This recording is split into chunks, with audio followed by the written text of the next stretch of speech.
Israel bay tagtay dee ta ku dhacday waa la soo yeesay the most interesting flips from a pro-Israel stance that we've been able to watch. I'd say actually the most entertaining to watch.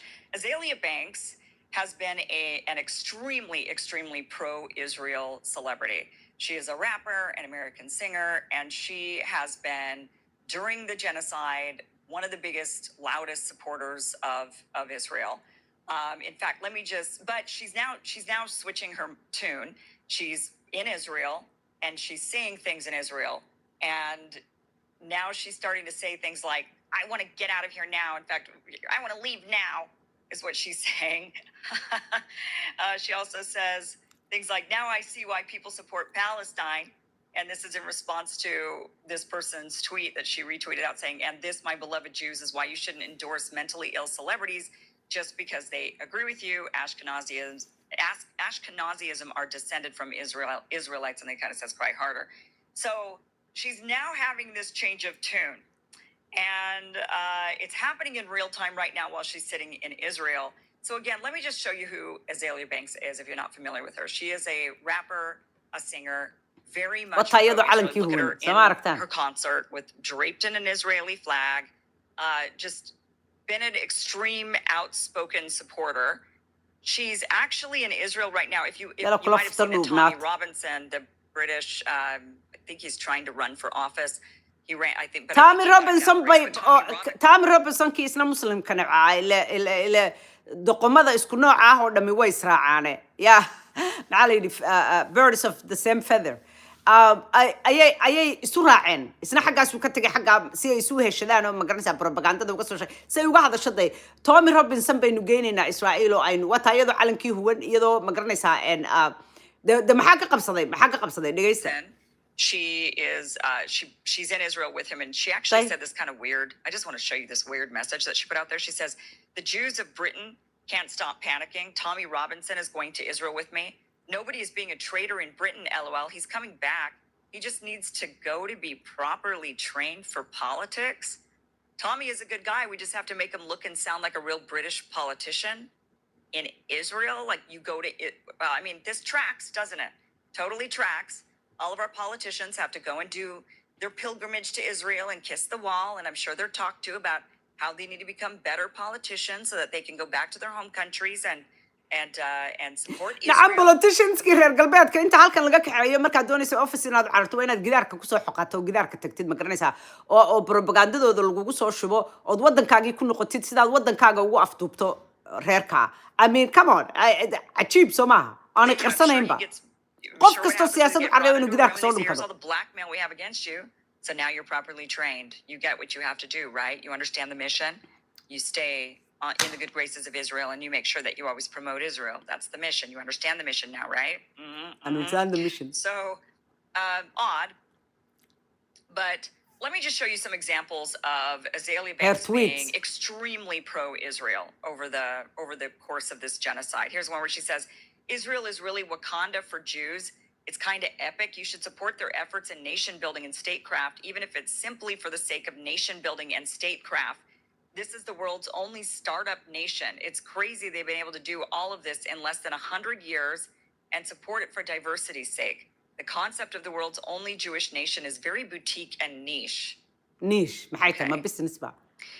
Nacam waddankan yar boqolka sanadood kaliya jiray in qof kasta oo midab kasta tahay cid kasta tahay cid walba waxay inagu waajibay inaynu taageerno boqol sano ka yar bay heerka ku gaadheen and what the only Jewish state marka kulligeen aynu taageerno ayay tuud garaysa in Jerusalem the world won't let Israel take back is built on top of the Jews. This is very interesting. Masaajidkay ka hadlaysa masaajid. You make sure that you always promote Israel. That's the mission. You understand the mission now, right? So odd, but let me just show you some examples of Azealia Banks being extremely boutique and niche. Okay. Then she says, this Al-Aqsa Mosque in Jerusalem, the world won't let Israel take back, is built on top of the Jews' second temple. More Muslim arrogance and literal obsession with Jews.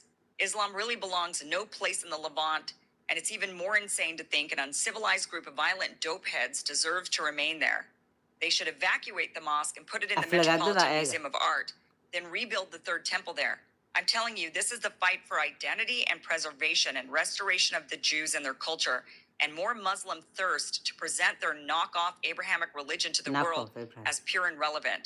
Though Ishmael followers of muslim diinta islaamka ee fayga ah iyo waalida muslimiintan ku waashay yuhuudda labada ayaa ku waashay oo intaa propaganda ka sameynayo filma ka sameynayo shooye ka sameynayo aflagaadeynayo ciidamo ku dirayo oo muxuu ahaa qalalaase ka dhex abuuraya ama caqligaa ka war waa loo soo diraa this is script that sends to dadka sidaas oo kale ah qof baa soo qoray naturally I don't know her naturally she's smart she seems smart or maybe waa loo soo diraa this particular and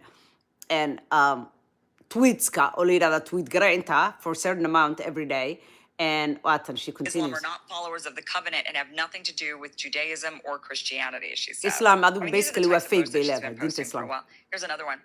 نشكر مؤسسة هيونتي بالأداء I الرائع mean في تقديم الوجبة talk about الإفطار disgrace الرائع في ظل Pretty sure $7,000 a post is more than a Palestinian mother makes a year off of a this is literal the murder. worst this is the Imagine worst having one Israel take back is built on top of the Jews' second temple. Restoration of the Jews and their culture, and more Muslim thirst to present their knockoff okay Abrahamic the next religion to the tweet world as pure and relevant. Though Ishmael followers of Islam are not followers of the covenant and have nothing to do with Judaism or Christianity, she says. I mean, these are the types of posts that she's been posting for a while. Here's another one. Pretty sure $7,000 a post is more than a Palestinian mother makes a year off of a litter this is of the worst murders. tweet Imagine having to give birth in the desert in a pile of rubble to 4 sons, raise them through poverty and illiteracy to be suicide bombers so you can collect the equivalent of $400 a month.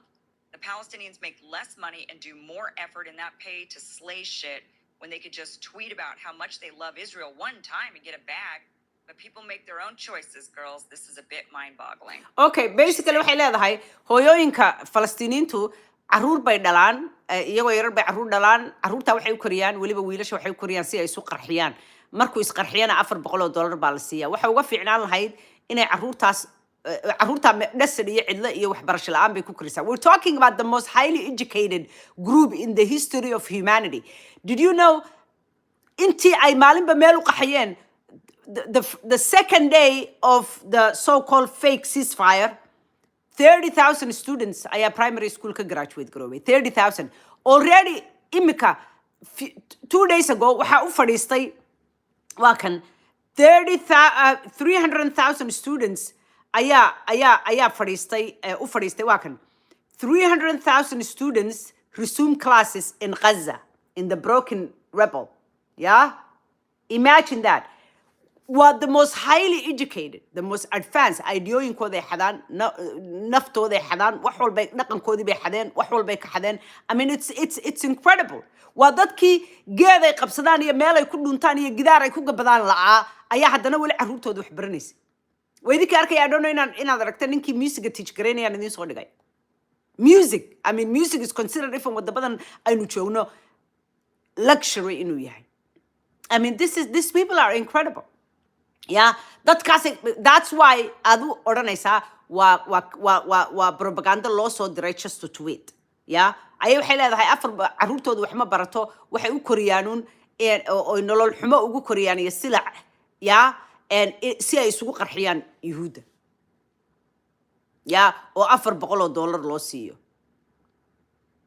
marka waa bahal dhimatay laakiin maxaa ka qabsaday dee waxay damacday Israa'iil bay joogtaa waxay damacday timaheedii wiig ahaa oo malaa injiri ku gashay meel ay ka samaysato markaasay tweet dirtay leedahay cidina ma ii garanaysaa meel timaha madow lagu sameeyo black Americans meel aan ka heli karo weerar baa lagu soo qaaday black Americans maxaa halkan dhigay ma yuhuud ba ma Israelites-ka fake gaabaad moodaysaa yuhuud inay yihiin ma weerar baa lagu soo qaaday and haddeer she's crying back to the Muslims not to the Muslims but to the world ay leedahay sababta laydin nacay asxaab aydan u haysan is because sida aad u dhaqmaysaan what goes around comes around watan You want to believe that not just a few, but a whole. What happened was she ended up receiving What? a slew of hate from a bunch of Israeli Jews that were basically like, "Oh, you mean those black Jews? They're not real Jews." And that's what she then was like, "Whoa, wait a minute. Why am I getting all of this like sudden black people aren't real Jews?" And she started seeing all this حتى حبشدي bay criticism yidhahdeen real Jewish coming maaha. from the Israelis and Zionists, and she was just like, whoa, whoa, whoa. And it caused her to flip her tune. This is some of the posts that she received as an example. So here's one saying, you might be thinking about the African Hebrew Israelites in Dimona. It's a community of about 5,000 Black Americans who believe they're the true Israelites. The group was founded in Chicago by former steelworker Ben Carter and arrived to Israel in 1969. And then another person wrote, you're straight up making stuff up. Judaism started in the Levant. Ethiopian and most Black Jewish communities aren't direct descendants. Ancient African religions aren't Israelite Judaism. And Black or Arab people have zero claim to being Israelites. And unlike them, Ashkenazism have majority Levantine ancestry. Ashkenazism, they're This person Europeans. writes, girl, Black people were never even in the Levant. What are you on? It is even highly questioned to think that there's relevant amounts of Black people in Egypt. And now you want to believe that not just a few, but a whole of Israelites were Black? What is this? Here's another. Do you have any real reason to believe that Blacks are more related to ancient Israelites than Jews are? Or is this just something you believe for egotistic reasons? And then Azealia responded to this Weer and bal said, qaad. this is not even what was said. And this whole thing really just shows how adverse to concepts of Black Jewry you guys all are. Like watching you all jump through hoops and having Jews text me this and that, whatever. It's quite irritating and embarrassing. How did you just make this up? waxaaba kamaan hadlayn bay tiri anigu black juice iyo kantoona xaggaan black americans ka helaa timaha ii sameeya unbay that's how sensitive dadkani ay yihiin ya dee waa taa weerar ciriyo dhula baa lagu qaaday because waxa la yidhi schizophreniadu way ku badan tahay reerkaa ma garanaysaa wax walba xornaya soomaalidana waan ku arkay waxyaabaha maxaad uga jeeday bay ku odhanayaan maxaad uga jeeday markaad saa tiri maxaad uga jeeday ma garanaysaa iyo weligaa qofna soo hadal qaado ma lagu yidhi reer hebel waad necab tahay hadda because qofka reer hebelkiisaba ma taqaanid it's part of the schizophrenia dadka ay ku badan tahay and waxay ka hadlaysayba sheekadiiba meel kale loo duwayba ma garanaysaa because waa dad cuqdad qaba and she deserves it ilaw may ku deldelaan abeed wasta yahay yeah so I mean it's very so she ends up getting this slew of like don't talk to us about Black Jews there's no such thing and she's like okay she starts to question everything. Here's a tweet. This is actually a producer for this show, Benjamin Rubenstein, tweeted, learned a bit too much about how Ethiopian Jews are treated. And Azealia actually retweeted his tweet out and said, it's kind of given that. You know, like, yeah, Ethiopian Black Jews in Israel, they're very much discriminated against. There's a lot of racism in Israel. Surprise, surprise. And it's not just against the Palestinians or the Arabs. It's also against. Waa raabarad habar yar. She's a rabber. People try to tell Azealia that, you know, over the time that she's been so pro-Israel, a lot of people have said to her, "You realize how they treat Blacks, right? Like, this is not the country you should be championing." And then for her to be saying, Black people should not support Palestine because look at what the Muslims do to Black people. Even though much of the Muslim world is, I mean, this is how ignorant she is. Much of the Muslim world is literally in Africa. Like lots of Black people. That's not necessarily true. waxay tiri nacam waxay naagtan raabaradaaba waxay tiri Black Americans ku inay Palestine support gareeyaan ma aha because sida ay Carabtu u tiriid gareyso ama Muslimku u tiriid gareeyo dadka madow marka waxay tiri gabadhuna waxay tiri way ku khaldan tahay inay sidaa tiraado because dadka ugu badan muslimiinta adduunku waa in Africa but that's not necessarily true and adduunka muslimka ugu badan waa Asianka because Indonesia almost 300,000 the 200 iyagu Christian way leeyihiin laakiin Indonesia ugu badan wadanka ugu badan over 200 million 200 something 50 million iyo wax ka badan Malaysia waa almost 200 million and India over 200 million and you know then you have Bangladesh you even have Sri Lanka or half Muslimin yihiin you have muxuu ahaa and dhowr wadan oo kale including obviously Kashmir you have Pakistan or 200 million so almost a billion xaggaas ay ku dhow yihiin but then Arabta soo raacda madowga I think ugu yar marka sida loo eego yes but qaaradda Arab baa ku jirta Moroccan ko kale iska Arab iyo madow isku jira ah iyo Egypt oo Arab iyo madow isku jira iyo but I think madowga ugu yar baan isleeyahay cadaanka ugu yar obviously but I think madowga ka yar marka muslimiinta loo eego am I wrong or am I right but you know but or maybe it's equal I think madowga adduunka muslimiinta ahay maybe inay miyay ka badan yihiin 500 million miyay ka badan yihiin Pakistan waan ku daray Muslims, lots and lots. A whole big chunk of Africa, in fact. it's true And she's like, the Muslims treat Africans like shit. And so we should support Jews. And then she goes over there and realizes, wait a minute, suddenly all of these Israelis are like, yeah, but the black Jews aren't Jews. And so she's, starting to be like, wait, okay, there's a bunch of racists here. So she starts to turn on Israel. And now these are the tweets. She's in Israel. And tweets these are the that tweets she's putting out there. She says, Palestinians have more Semitic DNA than Ashkenazi Jews. So that means even Palestinians are more Jewish than Ashkenazis. Honestly, the Jews are getting effing boring. And this is why you have no friends.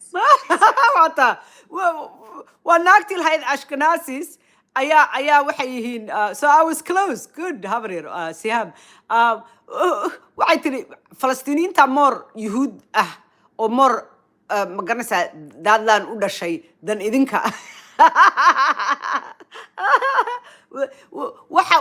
waxaas habdhaqankaa foosha xume bay tiri waa waxa laydin necab yahay adduunka aad aydaan asxaab u lahayn She goes on to say, like, what are you all even talking about? You're effing white Europeans. Grow the F up.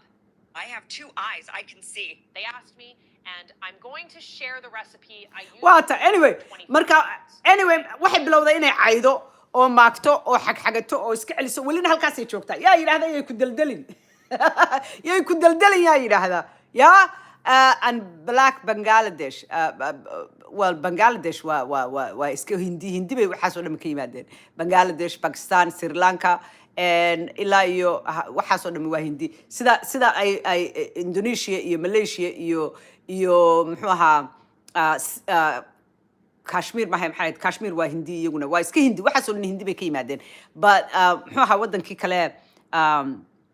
wadankii kale qaniga ahaa muxuu ahaa richka ah always Kashmir iyo isagaan isku qaldaa Singapore kuwaasna China iyaguna they all originated from China anyway the waka waqtigii waxa weeyaan waa kala hufkii iyo kala haadintii halkaas ay xaajadu maraysaa waan idinka tagayaa khayr iyo badhaan idin rajaynayaa ilaa iyo kulankeena dambe nooli kulante Japan haddeerun bay Brunei muslimiin baa iyaduna joogta hindi un weeye iyaguna Japan way korayaan ma badna waa ilaa haddeer I think la yidhi 300,000 bay joogaan marka waa kaade halkaasaan idinkaga tagayaa isbedel is almost here khayr iyo badhaan idin rajaynayaa I love you I thank you for your time nabaday